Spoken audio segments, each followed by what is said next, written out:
Minutos do Acolhedor. E o Minutos de hoje vai ser um minuto muito especial, porque nós vamos estar aqui com uma convidada que é acolhedora do projeto Acolher Perdas e Luto, Andréa Donatelli. Como vai você, Andréa? Que gostoso você estar aqui com a gente no Minutos.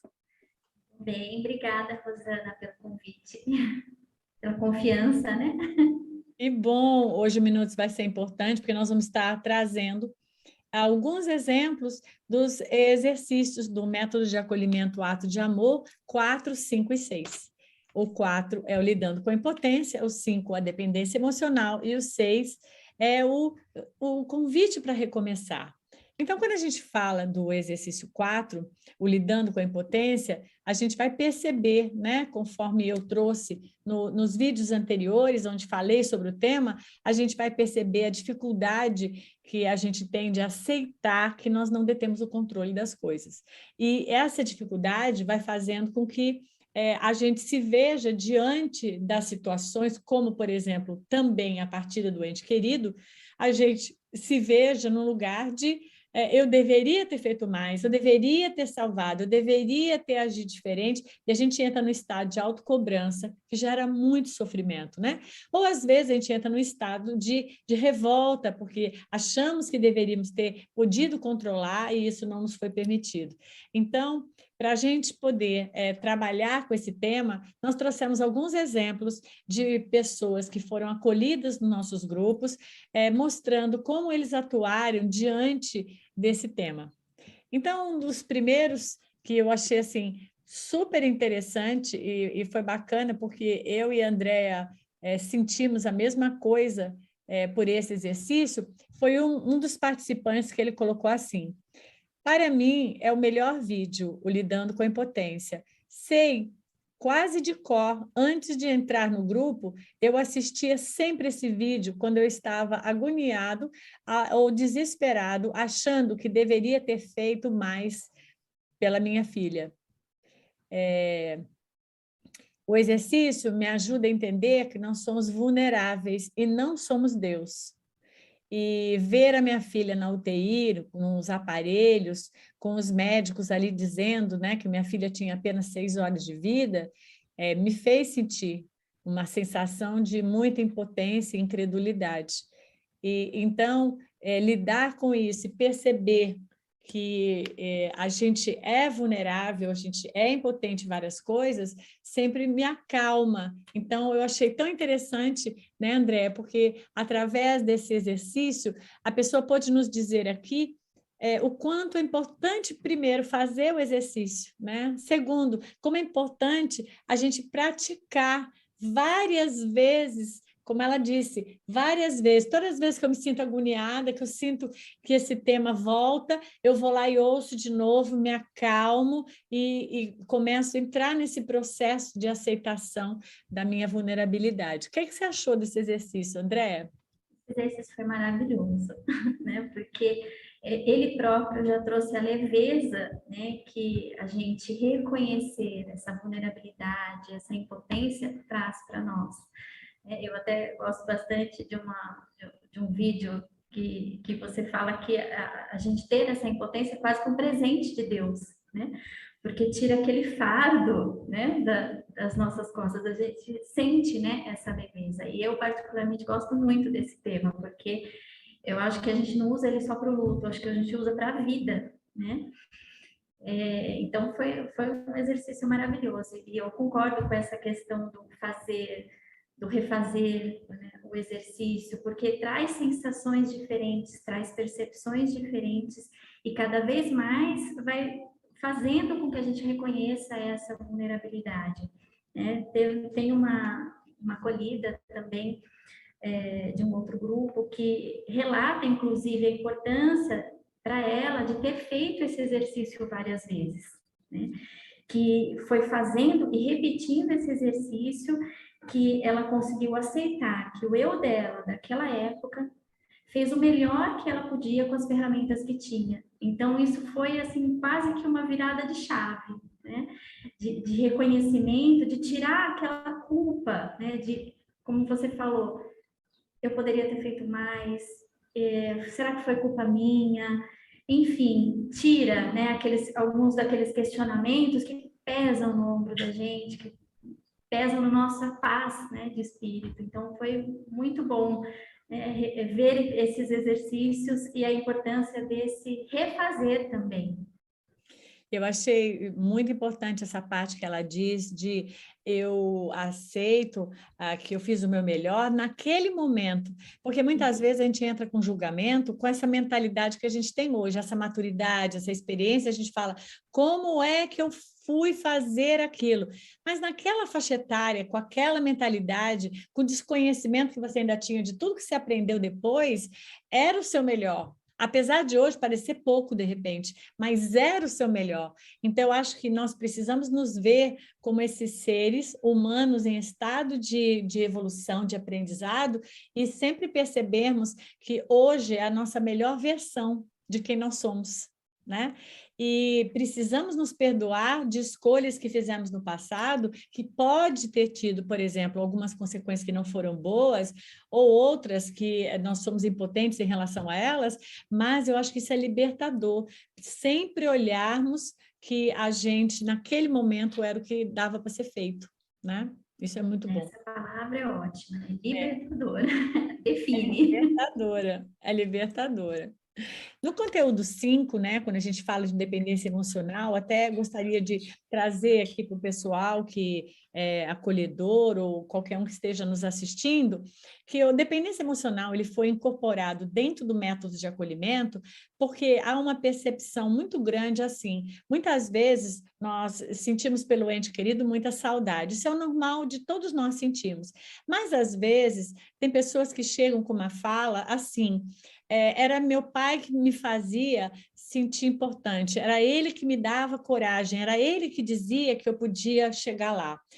Era o meu marido que resolvia tudo da casa, era ele que trabalhava, era ele que pagava as coisas, era meu marido que me impulsionava. Ou então, a gente fala isso do filho, a gente fala isso de um parente. Então, a gente incorporou esse tema porque ficou muito claro que muitas vezes, além do luto, a gente também precisa entrar nesse processo de validação da nossa competência. E essa dependência emocional é porque ainda transferimos a nossa competência para o outro. Então, quando o outro falece, o que nós sentimos? Agora nós estamos órfãos, porque se ele não está mais aqui para dizer que eu posso, eu não vou ter coragem de fazer as coisas que eu fazia. Então, nós precisamos, através desse exercício, oferecemos essa possibilidade da pessoa olhar para essa dependência emocional dela, ganhar a percepção se ela se encontra ali mesmo ou não, e se ela se encontra, começarmos a validar a nossa competência de aprendermos aquilo que o outro fazia tanto por nós, e entendermos que se ele nos dava essa força, é porque a gente tem. Porque se a gente pegava isso e ia lá e fazia, quem fazíamos éramos nós, então isso significa que nós temos a competência, só que a gente ficou transferindo ela para o outro. Então está na hora de você validar a sua competência para trabalhar com a sua dependência emocional, né? E eu trouxe um dos exercícios que eu e você achamos assim super legal, que ele diz assim: eu assumo aqui em público no grupo, quando solteiro, a minha mãe me dava tudo literalmente na mão em casa. Eu não precisava fazer nada, ela fazia tudo. Coisas para resolver na rua, meu pai sempre tomava frente. Literalmente ele brigava, se fosse necessário, para o melhor para mim. Hoje, mais maduro, percebo que ambos faziam por mim, era uma expressão de amor. Contudo, tenho perfeito entendimento que agora que a minha personalidade extremamente tímida, a baixa estima e, por vezes, resignada, a qual eu apresentava no passado, muitos têm a ver com muito tem a ver com a consequência daquilo que meus pais precisavam de fazer por mim. Então, ele diz, não obstante, a partida abrupta de ambos me fez sofrer ainda mais, porque os dois pais deles faleceram. O sentimento de codependência dos meus pais me fizeram muito mal, mas entendo que a maior culpa não foi deles, mas foi minha mesma. Por reconhecer todo esse contexto, acredito que conseguirei superar essas dificuldades de maneira mais breve. Eu achei sensacional, né? Ele fez o exercício, entrou em contato com isso, né? Ganhou a percepção que realmente ele criou essa codependência, olhou para ele mesmo e agora começou a pensar, bom, eu tenho capacidade de fazer isso ser diferente, né? Eu achei o aproveitamento do exercício maravilhoso, né? O relato também dele dizer em público, né? Achei tão bonito ele dizer, agora eu estou dizendo, assume em público, né? Muito lindo. O que você acha? Foi o primeiro passo, né, para começar a lidar com isso, é ter essa percepção, é reconhecer essa dependência. E eu vou até fazer um parênteses aqui, que toda vez que eu vejo os exercícios desse tema, né, eu uso para mim, para minha vida, né? Poxa, até um pouquinho, eu sou tão dependente do meu marido para fazer tal coisa, dos meus pais para fazer tal coisa, então eu tenho um tempo, né, vamos dizer assim, de fazer isso agora, né, para que lá na frente eu não precise, né, voltar e reconhecer essa dependência. Então, realmente é muito, muito bom ter essa Sabe, percepção. você deu esse exemplo e eu posso compartilhar o mesmo exemplo. A gente vai ouvindo os relatos, muitas vezes das esposas, que o marido fazia tanta coisa que elas não sabem agora como resolver. Aí um dia eu sentei com meu marido e falei, não, peraí, o que eu não sei fazer aqui do que nós temos de pagamento, de investimento? Então, vamos lá, qual é a senha que eu não tenho, o passo a passo para poder resolver? E falei exatamente assim, se você morrer amanhã, o que eu preciso saber? Eu não sei. Né? O que eu preciso saber para poder dar continuidade? Porque a gente vai ter todo o emocional mexido, mas se a gente tiver isso bem resolvido, de eu saber o que eu preciso fazer, né? Qual é a senha para poder pagar o seguro do meu carro, né? Que são coisas que hoje meu esposo faz, eu cuido de outras áreas, a gente divide e ele cuida dessa. Mas o que eu preciso para cuidar dessa, se for necessário, amanhã, né? Foi a palavra que eu usei. E aí foi ótimo, nós sentamos e fizemos assim uma coisa bem organizada que eu coloquei no envelope para o caso, né, a necessidade, eu saber assim aonde contacta, qual é a senha aqui da internet, coisas que ele instala, eu vou usando, mas você nunca tem, né? Então foi ótimo. Então a gente não tem que trabalhar na dependência emocional porque o ente querido partiu. Esses são exemplos maravilhosos que a gente tem que usar para a nossa vida, como a Andréa está dizendo que usou para dela e eu estou dando meu exemplo, para que a gente possa aprender a cuidar de nós mesmos. Apesar do casamento, ou então do pai, o pai e filho, né, ser uma relação de ajuda, um ajuda o outro no que é possível, essa ajuda não pode nos tirar a possibilidade de aprendermos a cuidar de nós mesmos. E principalmente isso em relação ao filho, né? A gente tem que saber a dosagem, até onde a gente resolve tudo pelo filho e até onde a gente capacita o filho de poder ser independente, né? Então isso é muito importante. Eu acho que esse tema ele é fundamental. É maravilhoso. E eu Você até tem me outro lembro de exemplo? Então, eu tenho um exemplo de uma acolhida que fez uma analogia muito linda, né, quando relatou esse exercício com o sistema solar da afetividade, né? Onde ela dizia que o pai era o seu sol e que quando ele partiu ela se sentiu um planetinha sem luz, né, na escuridão, acabando inclusive assumindo essa posição de sol nos relacionamentos dela na vida. E no final do exercício, ela conclui, né? O bom mesmo é ser estrela, que sozinha pode até ter um brilho mais fraco, mas não deixa de ser o seu brilho. E quando eu li esse exercício, que inclusive foi muito emocionante no grupo, me lembrou daquilo que a gente aprende no treinamento ao acolhedor, a questão do salvar ou capacitar, né? Então, quando a gente assume essa posição de sol, a gente quer salvar as outras pessoas, né? Então, o capacitar é encontrar esse brilho da estrela que nós temos dentro de nós. Então, foi maravilhoso esse exercício.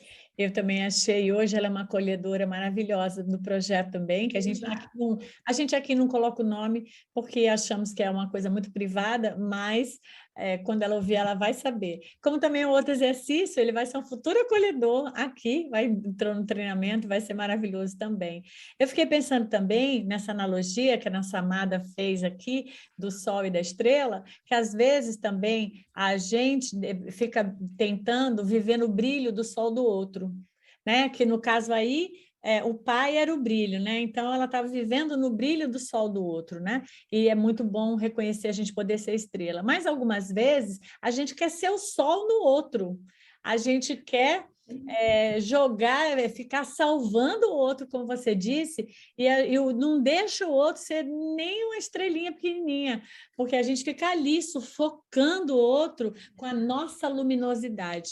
Então, eu acho que é bacana haver esse sol, que eu diria essa grande construção divina, né? O sol é tudo que nós temos, né?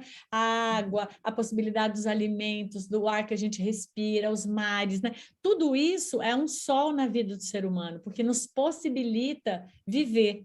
Mas cada um tem que ser sua estrelinha. E esse tem que ser o objetivo da criação, né? Nós temos que criar o outro, educar o outro a ser uma estrelinha, né? E isso terminaria completamente com a codependência e faria da gente ser humanos muito mais autoconfiantes, que precisamos tanto ser para a gente poder brilhar com a nossa estrelinha na vida. Foi maravilhoso, adorei. Esses exercícios esclarecem o tanto da importância e o quanto as pessoas vão mudando fazendo esses exercícios, porque elas vão olhando para dentro delas e podendo se autotransformar, né? Isso é fantástico. E nosso terceiro tema, que é esse convite para recomeçar, né? Porque a gente sabe que quando chega um determinado momento, o luto vem, mas vai haver uma necessidade de continuidade, que as pessoas chamam a vida bola para frente, a vida continua. Não é de uma forma assim, um rolo compressor, mas é um recomeçar que a gente vai reconstruir uma nova realidade. Por exemplo, se você morava com o seu parceiro, de repente você vai ter que mudar de casa, ou então, de repente, você vai ter que assumir os afazeres da casa, de repente você não trabalhava, agora você vai trabalhar, agora você vai criar as crianças, ou então agora você vai ter que ajudar sua mãe, porque seu pai faleceu. Assim, há uma reconfiguração, uma necessidade de reconfigurar certos ambientes, às vezes financeiros, emocionais, financeiros também, né? Muda, as pessoas vão ter que se adaptar a novas realidades. Então, isso a gente chama de um convite para recomeçar. Eu vou precisar de reestruturar. Eu fazia tudo isso junto, agora eu vou ter que aprender a fazer sozinha, né? Como eu vou fazer isso? Então, esse recomeço, ele não é nada que a gente é obrigado, mas ele é um convite a cada situação que a gente vai vivendo depois. Você tem que decidir se a pessoa vai ser cremado ou não, você tem que decidir o que você vai resolver em relação às crianças. Então, sim, é um convite que a vida vai trazendo e que a gente vai precisando de mover. E para esse exercício 6, que para a gente, para mim, ele é 6 porque são 12, eu acho que ele entra ali no meio, porque ele é importante. A gente cuida de toda uma área emocional, que são os primeiros temas, a gente tem o alívio do choro reparador, a gente entra em contato com nossas emoções, a gente começa a enxergar como é a dor para aprender com ela, a gente aprende a lidar com a nossa vulnerabilidade, impotência, a gente descobre se temos codependência ou não e chegamos ali. Agora que demos toda essa olhada aqui para nós, agora eu preciso olhar também para fora, porque esse recomeço também é fora. É fora, né? Porque tem coisas da vida cotidiana que é um recomeço. De repente, o teu emprego te dá uma licença e você tem que recomeçar depois de um mês, né? Que o seu ente querido partiu, 15 dias, não sei, uma licença de 2 meses, você tem que voltar, porque a vida necessita que você continue trabalhando. Então, isso é um recomeço também, né? Então, é muito importante. E o exercício, o primeiro que a gente escolheu foi recomeço. Como é difícil quando se está no ápice da dor, porque ficamos presos por um tempo naquele momento da perda. A dor é como âncora que nos prende naquele espaço-tempo, pois nem o tempo parece passar. É necessário uma força tremenda todos os dias, ressignificar coisas pequenas, dar os primeiros passos com atitudes que parecem não ter efeito num primeiro momento, mas que no seu acúmulo é possível ver que a âncora está sendo erguida aos poucos e o barco já começa a se mover lentamente. A analogia ela é absolutamente linda, né? Poética, para falar do recomeçar, né? O que você achou, Andréa, dessa forma assim tão linda que a pessoa trouxe a experiência do exercício? Você falou é poético, né? Porque eu sinto que os exercícios anteriores, eles são um mergulho, né? E parece que quando chega o convite para recomeçar, é quando você sai, assim, sabe, para respirar, né? Então, eu sinto um pouquinho desta forma, né? E falando em poético, eu também separei aqui um exemplo, né, de um exercício, de uma acolhida, que hoje também é acolhedora do nosso grupo, e ela disse assim, né, no exercício: este grupo de apoio tem sido maravilhoso para o meu recomeço. Estou sendo acalentada, direcionada e respeitada. Fui inspirada pela Beve a recomeçar a fazer poemas e isso me lembra tanto a minha mãe e está me trazendo uma conexão muito forte com ela. Então, como a própria acolhida, a outra acolhida comentou, né, às vezes são passos, né, simples, não precisam ser coisas grandiosas que vão marcar, né, um recomeço, mas atitudes assim que vão possibilitar, né, um seguir, um traçar um novo caminho, ou até mesmo resgatar, como foi no caso dessa acolhida, uma atividade, uma ação que a conectou, né, com o seu ente querido, que é a sua mãe. Então, foi muito gostoso ler esse exercício também. E eu acho, e traz assim, eu acho assim, não, nem sempre é poético, né? Como a pessoa começa, ele é desafiante, exige bastante, mas eu acho que realmente uma reconstrução. É um todo dia, né? As pessoas vão contando que o primeiro dia no trabalho foi muito complexo, né? Tem até uma acolhedora que ela conta isso, ela tirou um período de férias e teve que voltar. Então, ela conta do primeiro dia, onde todas aquelas pessoas conheciam o pai dela, que era o ente querido que tinha partido, e que as pessoas vinham perguntar, falar coisas. Então, o primeiro dia foi muito sufocante, né, esse retorno. Mas que depois ela começou a sentir o amor daquelas pessoas do emprego dela, que buscavam ali agradá-la, coisa e tal. Então, eu acho que é uma experimentação. Esse recomeço é experimentar alguns passos novos, devagar, como ela disse, nesse aqui que eu li, ela fala, são pequenos passos, com pequenas coisas que parece que não dá efeito, mas que depois, um dia atrás do outro, na prática, o efeito começa a aparecer, que é um pouco mais de bem-estar. Então, eu acho que essa persistência, esse entendimento que isso faz parte, vai fazendo com que a gente persevere, né? Não desistindo, porque algumas pessoas às vezes desistem, né? Larga tudo, não sai da cama, entra num processo medicamentoso, só quer dormir, vai havendo uma fuga dessa nova realidade. E a gente vai observar que a ação ela é muito importante para o recomeçar, né? Nós precisamos atuar, ninguém pode fazer por nós, né? Então, o momento... Desculpa, são os passos de formiguinha, né? Mas os passos de formiguinha trabalhadora, vai trabalhando, né? Nesse objetivo. E isso faz a gente crescer muito, né? Nossa, André, a gente tem aqui uns 200 mil exemplos para dar, né? Porque nós temos tantos grupos, tantas pessoas, mas eu acho que a gente trouxe exemplos tão significativos que eles podem abarcar aqui essa possibilidade de a gente entender esses temas. Eu acho muito importante, porque o Minuto do Acolhedor é para todas as pessoas que desejam aprimorar mais o seu acolhimento, e é a gente trazer para essas pessoas essa esses exemplos de possibilidade da gente lidar com a nossa impotência, da gente poder lidar com o recomeço, lidar com se temos uma dependência emocional, aprendermos a lidar. E se você é o acolhedor, você ajudar o outro a aprender a lidar também, né? Serve para ambas as partes.